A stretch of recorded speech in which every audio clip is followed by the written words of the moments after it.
7h39, on accueille Julien Mielcarrec pour la pépite. Et elle est où, Lorraine? Je sais pas. Ce matin, elle... Et Lorraine, elle est en retard à tous les rendez-vous ce matin. Peut-être sortir un gâteau, je sais pas.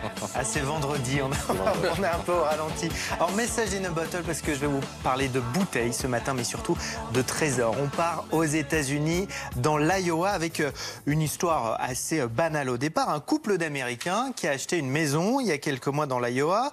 Ils décident de se lancer dans des grands travaux de rénovation. Commencent par la façade, par le bas de la façade.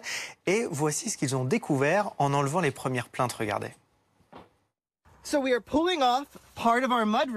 Donc on est en train d'enlever des planches du soubassement de la maison. On découvre des bouteilles cachées du temps de la Prohibition. On nous avait dit que notre maison avait été construite par un contrebandier.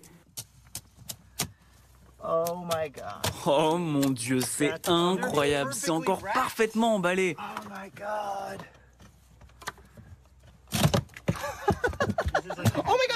Oh mon Dieu, toute la maison est encerclée de bouteilles d'alcool.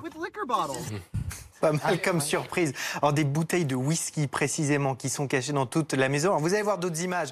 Évidemment, ils se sont lancés à la recherche de toutes les planques possibles dans cette maison. Au total, ils ont trouvé 66 bouteilles de whisky cachées. Alors vous voyez, vous allez voir dans plein d'endroits, par exemple, ils vont enlever des planchers et ils vont découvrir des planques aussi dans les murs, mais aussi sous les planchers. Alors précisément, c'est du whisky écossais avec une date sur la bouteille, 1920. Donc 1920, la date de la prohibition dans les États-Unis où la vente d'alcool était complètement interdite. Alors vous avez vu toutes les planques de ces bouteilles. Alors ils se sont lancés dans quelques recherches pour savoir d'où ça venait. Eh bien regardez, ils ont retrouvé le nom du propriétaire de cette maison qui avait une notoriété locale, on va dire un Allemand contrebandier, spécialiste de trafic en tout genre. Alors ils ont décidé de vendre ces bouteilles parce qu'elles sont estimées à 1 000 $ l'unité. 66 bouteilles, 66 000 $, ça va financer les travaux en fait de la maison. Ils vont quand même en garder une pour goûter quand même ce whisky qui va être assez particulier. La plupart des bouteilles sont vides, hein. Elles se sont évaporées. J'avais demandé à Lorraine si ça vieillissait bien le whisky. Je ne sais pas pourquoi je demande à Lorraine. Je m'y connais bien, ça vieillissait, oui. Et tout s'est évaporé.